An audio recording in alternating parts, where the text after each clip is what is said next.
progressively when I got a phone, because that turned me from a hypochondriac into a cyberchondriac. So for example, I woke up one morning feeling unusually nauseous, and I thought nothing of it.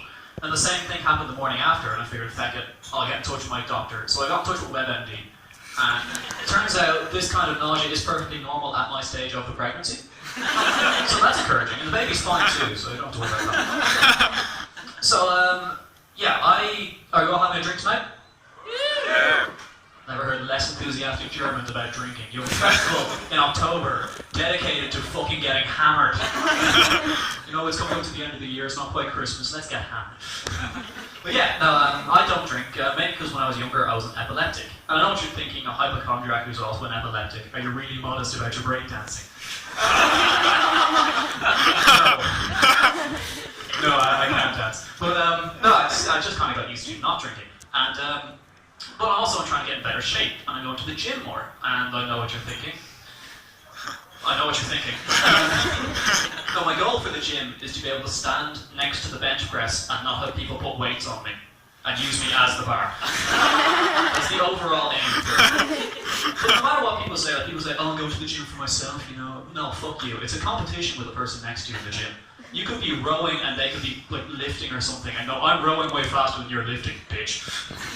Which is why I've come up with a system to make myself feel good about myself in the gym. Because obviously I'm still getting used to it. So I only go to the gym on Monday and Thursday mornings. Because this is when my local old folks home goes to the gym to get a bit of exercise. So that's the only time of the week when I get to put it up to 15. So yeah, I'm trying to get fitter, because I mean, a lot of idols these days that people have, like people like Conor McGregor, he's a really big deal now. I'd love to be one of Conor McGregor's kids, that'd be fucking amazing. Because you wouldn't have to be particularly good in school, you wouldn't have to be particularly good looking or anything, because no matter what anyone said to you, you can always say, my dad can beat up your dad. Once a year. Once a year though, because otherwise no. So yeah, that's, like, getting fit is obviously quite important, and I didn't really set myself up particularly well for it, because I used to work in McDonald's. We've already had one person moaning about their job at McDonald's. There's a theme here, it's shite. Now, I kind of realised that I wasn't cut out to work there when I realised that I could tell how much I was going to hate someone by their order. So, for example, someone would come in their suit and they would say, oh, how are you doing? I would say, how are you? So, what can I get you? Okay, can I get a Big Mac meal? You can, of course. Can I get nothing on the burger? Let me get this straight. So you wake up and you put on your grey suit and you go to your grey job in your grey car. You sit down at your grey computer and dial numbers or call something or put words into a computer using exclusively Times New Roman in your grey cubicle. And then you decide at the end of the job, you know what, fuck it, I'm going to go to McDonald's, which is they sell a Happy Meal there. And I'm going to spice up my life. So I go to McDonald's, and I'm going to go to McDonald's, I'm going to sit down in McDonald's, I'm going to order a Big Mac, which is one of the larger burgers they do. Admittedly, I'm a bit confused by the colours and happiness, but we'll get over that. And you're going to order the Big Mac, and then I'm going to strip it of everything that makes it a Big Mac, and leave you with this shriveled husk of a burger. Each patty in the Big Mac is 10% of a pound of, you're getting 20% of a pound of beef and some fucking bread for €4. How dry do you have to be?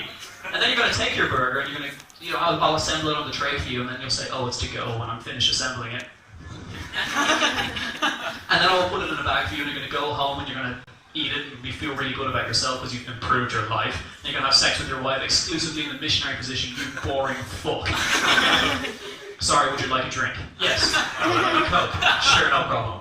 No ice. So I don't work there anymore. As you can tell. No, I decided to get out of there while I still could. Oh yeah, that was my job at McDonald's, but now I've moved on to bigger and better things. But I would consider myself a relatively, well, I don't know if I call myself a religious person. I consider myself an Irish Catholic, in that I occasionally go to church, and that's it. But no, I dabble. I went on Easter Saturday though, and I had a bit of a religious experience there, because I mean, people say it's the holiest day of the year. Fair enough, let's see if it's actually true. So I was sitting there listening to the priest, you know, who's rocking it, who's doing a great thing.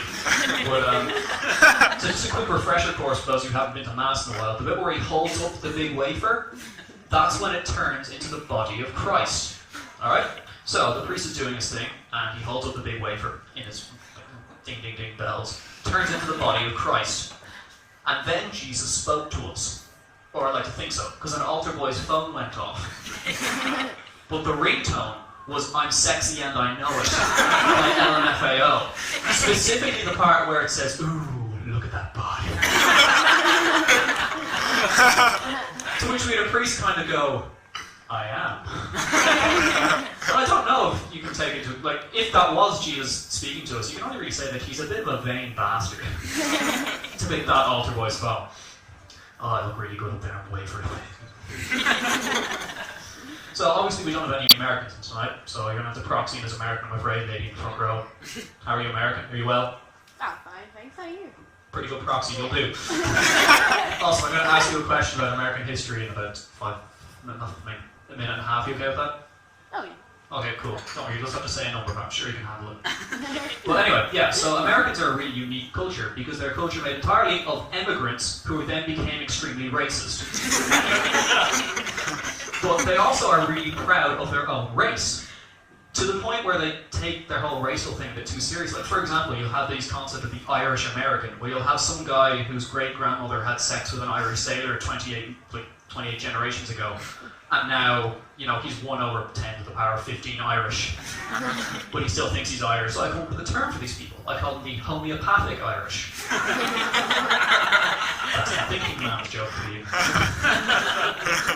No, but they really do overreact to things. Like, for example, big moments in American history, and their big patriot thing is the Boston Massacre, which happened in the 18th century. Now, a normal person like you or me would think a massacre is probably a pretty big deal, something to get hyped up about. My American friend, how many people died in the Boston Massacre? You're panicking. Joker. Give me a number. How many think in a massacre? 4, 10, 12, 16. 12. Close. The answer is 7. 7 people died in the Boston Massacre. Now, I've asked people that before, and they said, "Oh, a couple of thousand." You're so wrong. But yeah, no, 7 people died in this massacre, which leads me to think Americans just overreact to everything. Because take the Irish situation. We had a period of 30 years where over 1,500 people were killed, and we just called it the Troubles. Or can you imagine, like, well, I know we're not particularly good at naming things, because a person died every 6 seconds in World War II, and that was just called an emergency here. But, like, can you imagine what an American might have called that? It's like, we're here alive in Belfast, in the midst of what can only be described as a Protestant Holocaust. I like ending with that joke, because it literally ends with the words Protestant Holocaust. So I'm going to stop there. Have a